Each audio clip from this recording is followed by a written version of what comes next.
this. Can you read that tweet you just got again? I hope I didn't throw you off by there. Before you get into what the numbers you have that might make me feel like a jerk, can you read that right now, right off the tippy top? From Nick Wilson, what he had just responded? This is what Nick wrote. Yeah. Oh, wow. I didn't know. You said Nick. I didn't know it was Nick Wilson. Responded. Please go right on ahead. Hasn't Mary Kay said repeatedly how good Shedeur Sanders has looked at practice? That's what I said. Yeah, and I said, yeah, Ken said that. She has. She's also said they restrict heavily what the reporters are able to see. And so I asked in return, wouldn't the players who are there every day, wouldn't they do everything they could, move heaven and earth to get the word out that, oh my God, this coaching staff is failing everybody. They're playing the wrong guy. Guys, you can't lie to a locker room. I'm not lying to myself. I'm not lying to myself on this. We've seen this happen before with other quarterbacks. We saw this happen. I mean, the stuff about Johnny got brought out after he had played where he wasn't taken seriously. I was like, where do you guys think we get this from? Yeah, there's agents. There are definitely agents that are involved. But, I mean, the players say it themselves. They whisper it themselves. We've done this with other quarterback controversies and things of that nature. Anthony's right. You're right. I brought that up. We played the Mary Kay sound, but Mary Kay has admitted, like, there's only so much that she gets to see. But usually there's a leak. There hasn't been a leak just yet. I wish there was. Anything that's leaked is how behind he is. God, I wish it was different. I know. Because you're going to read these numbers, and when you read these numbers, I started laughing in your face. All right, this from good Browns follow on Twitter. Quincy Carrier says, first 5 starts for NFL quarterbacks. He has Drake May, 932 yards, 7 touchdowns, 5 picks. Jared Allen, 958, 2 touchdowns, 5 interceptions. Baker Mayfield, 8 touchdowns, 6 interceptions, 1,090 yards. Dillon Gabriel, 850, 6 touchdowns, 2 interceptions. Then he has the average yards per attempt. Dillon's is like the shortest in the NFL this year, or somewhere around there. Still kind of right around where everybody else is. Allen was 4.6. I mean, that's incredible. Yeah. The completion percentage, Allen, 55%. Dillon Gabriel, 58%. Okay, and Dillon Gabriel, Drake May, 65.5. Whatever. The whole point he's making is, yes, Gabriel's been abysmal. But other quarterbacks have been abysmal too. Why are we acting like this is the worst of all time when a lot of quarterbacks struggle at the start? They're not all going to be Jaden Daniels, C.J. Stroud. You know, how many quarterbacks have we had? Even Jordan Love played well right away after sitting, but played well right away. A bunch of quarterbacks in recent years have spoiled all of us by how they've played right off the bat. And you asked me, are we being too hard on Dillon Gabriel? It's just because I've been very hard. You've been very hard. We've all said the same thing. He doesn't look like an NFL quarterback. Yeah, I've been too hard on Dillon Gabriel, but I should be harder on the Browns. I should be harder on who has him out there. I should be harder on why he was starting too soon. Again, I'm wrong. I was wrong about Joe. It looked like Joe wasn't seeing the field. I don't care what anybody says. Joe wasn't seeing the field. I meant Josh Allen. That was bothering me. Yeah, I'm sorry. Well, Joe Flacco was not seeing the field when he was with the Browns. So you can blame the offense. They got Tommy Rees calling the plays. I don't know. Maybe if Joe Flacco was running the defense, maybe it'd look better with Tommy Rees. Who the hell knows? It's not an investigation we need to really get into right now. But Dillon Gabriel is definitely in over his head. He's in over his head. But save because your he's jokes. out there, I know everything's over his head. Okay, fine. But because he's out there, how are we forced to not be mean to him? Because it's something we don't want to see. We don't want to see him out there. I got mad at the whole situation on Sunday. Watching him tap his chest is my fault. I'm going, yeah, you threw the damn ball 10 feet over Malachi Corley's head. Yeah, Kenny, that's the thing. You mentioned that throw. And somebody goes, Ken, it's a screen. Are you making a big deal? I go, they never score points. It's blood from a stone when they score points, and there was a wide open lane. Malachi Corley made a big deal about it. Kevin made a big deal about it. Dillon made a big deal about it. You know why? Because they can't get on the scoreboard. Kenny, you mentioned that So when you have a wide open lane that's a possibility, yeah, you're going to make a big deal about that. That's the thing about Dillon Gabriel. The bad is as bad as I've ever seen. When you have any hope he has for some points. good, like any quarterback. I mean, you can watch all the bad quarterbacks in the league. They complete passes. They don't just go out there and go 4-30. You can't even get explosive plays, let alone points. But it's the amount of easy stuff that he's missing. And this will sound here's an excuse for Kevin Stefanski. It'll sound like it. But people that keep watching the tape, they're like, guys are open. There's a guy open. There's on that 4th down. There's 2 guys open. He needs to hit that. He's way late in seeing that. Terrible. Even that Jerry Jeudy had a crosser on a pick play that he was so late. It was a big conversion.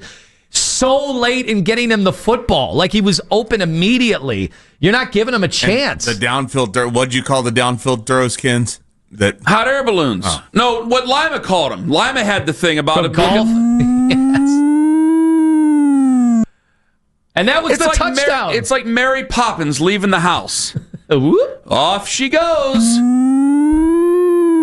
Sherry Bobbins, if you're a Simpsons fan.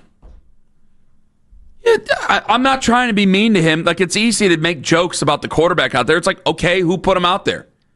And who's the other guy's not ready to go, so who's responsible for all this?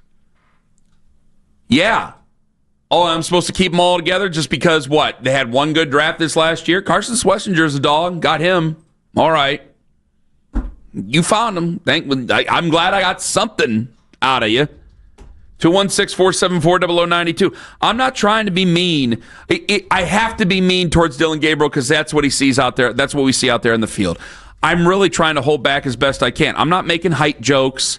I'm not making any of the other jokes that but it does help me get through the game, knowing that I don't think they have a chance in hell on Sunday with him playing quarterback. He had 2 weeks to get ready for the Jets. He looked even more miserable than he's ever looked. 2 weeks to get ready for the Jets. Let's see how he plays after a bad outing. Some I played worse. It's hard to do. And when I say explosive plays like 16 yards, we can barely get not even a handful. Because it's not hard. It's easy to defend when the quarterback's afraid to throw it. It's easy to defend. Like, his whole thing is, I'm telling you, I think he's going out there saying, just don't turn the ball over. Just don't turn the ball over. Just don't turn the ball over. So it's easier for him to put his head down and run himself into a sack than it is for him to put the ball in the air and risk a turnover. And then when he does just say bleep it, it ends up being, as they said, a hot air balloon. Like the one that got picked off against New England. How am I not supposed to comment on that? I feel bad in some way because, hell, I thought he could have been a career backup. At this rate, he ain't going to be a career backup. No. I'm serious. If Shedeur isn't ready, then you need to consider Bailey Zappi here. If you guys are so convinced, I'm talking to the Browns here. If you guys are so convinced that Shedeur isn't ready, fine. Beat me over the head with it then, but fine. Then put in Bailey Zappi. Dillon Gabriel needs to stand on the sidelines, catch his breath, look at what's going on, and then maybe we can revisit this. Because this is terrible, and it ain't making him any better. This going out there and getting your head slammed in a car door every Sunday is not making your situation any better. It's not toughing him up. It's not making him more confident. I'll tell you another situation that was wrong. The only chance that he could have been more confident was him taking the knees at the end of the Dolphins game. You guys were totally right about that. I stood when you said that about it's like, well, you want him to finish his first win in the NFL. I went, you know what? You're right. I'm wrong. That was silly of me. I stand down. You win that argument. That was the only thing close to making him better. But again, I had buddies texting me. I had many buddies texting me, it's time to go down the field. We got him beat down. I'm like, no. Because he's clearly remembering bad throws, bad reads, bad moves, whatever the 2 interceptions he's thrown. He's remembering all that before anything good. Because he hasn't been able to do anything good. And you could tell there's so much pressure he's putting on himself. Yeah, I would say the only thing he can't even process. In his defense, the only better thing I saw last week was that he took off and ran with a little more confidence. Which I was like, where's that been? Yeah. The first 3 or 4 weeks. Normally, that's a default setting for young quarterbacks. We got one guy that they'll go get those yards that are available. He wasn't even doing that. He was just like throwing the ball wildly to the wrong place or out of bounds. 216-474-0092. David in Dallas, Texas. You're next up on the Fan. Hello. Yes, how you guys doing this morning? We're doing wonderful, David. You can tell by our voices. Go right on ahead. Oh, I definitely can. I just want to debunk this situation that Florida Shedeur Sanders not ready. Come on, guys. If the only reason, well, come on, guys, is not the way to start debunking an argument here. But go ahead. You got to listen to me. All right. The only reason people like Anthony Lama has a narrative-based agenda against Shedeur Sanders is because he got his feelings hurt on social media by Shedeur fans. Now, Not in the least. I welcome. No, that's not true. I haven't got my feelings hurt. I welcome the stupidity that you humorless morons continue to bring every single day. Can you guys get a sense of humor? Can you guys find some sense of humor in this? It's just football, guys. It's just name calling. You want to talk about name calling? Go look at the responses that I've been getting and ask me and tell me who has defaulted to name calling. So go ahead, debunk away. Tell me the debunking. Okay. Where's the locker room revolt that they're playing the wrong guy? Where is it? Tell me. Listen to me. Where is with it? The locker room. Where is it? If players in the locker room comes out and shows mutiny against their head coach and their starting quarterback, you will call that franchise a dumpster fire, right or wrong. This is a dumpster fire anyway, but it happened with Hoyer and Manziel. You're not from here. You don't remember it. It happened. It happened. Hold on. It happened with Manziel and Hoyer. They all said the wrong guy was playing. They all came out. Where is it now? Where is it now? So listen. Where is it? You're not going to come out against your starting quarterback or yes, your they head would. coach. A guy who's one of the worst in recent No, history. you're not. Yes, they would. Because yes, they would. No, you're not. David, Now, guys who are having their careers altered, guys that are going to be free agents, you're telling me they're going to sit idly by, not say a word why the Browns are sabotaging the quarterback that should be playing? Can't you just admit he's not ready?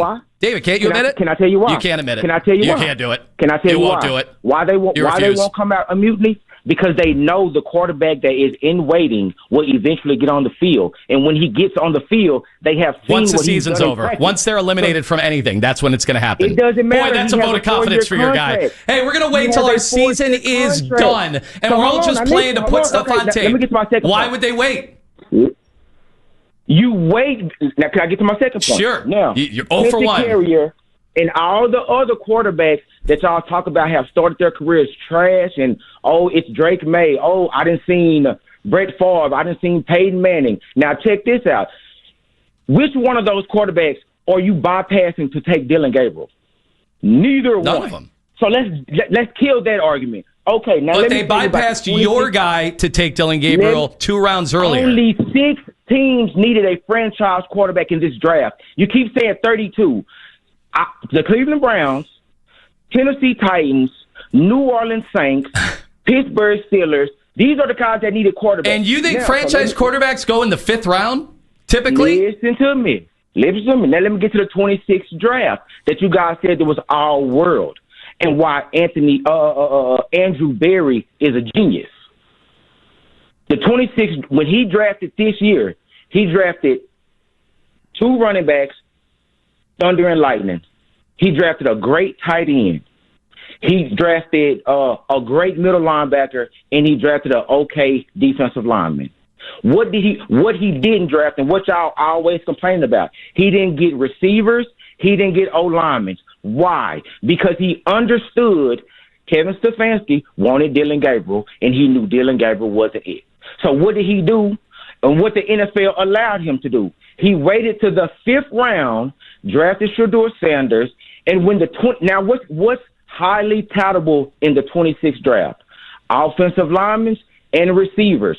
He has let Kevin Stefanski hang himself by playing Dillon Gabriel this long. He traded away Joe Flacco because he knew Kevin Stefanski was not going to let Dillon. So David, you started out. Thank you. Nice back and forth, David. We go now. You started the conversation with saying that nobody's going to talk up. There's not going to be a revolt. That would be a dysfunctional organization. You ended the call with point number 2 being, well, they're letting the coach hang himself by drafting in the 3rd round a quarterback ahead of the quarterback in the 5th round, which would, of course, be the most dysfunctional thing you could ever do as an organization. What sense would that make? I don't know. Somebody tell me. If you have an answer, I'll be waiting.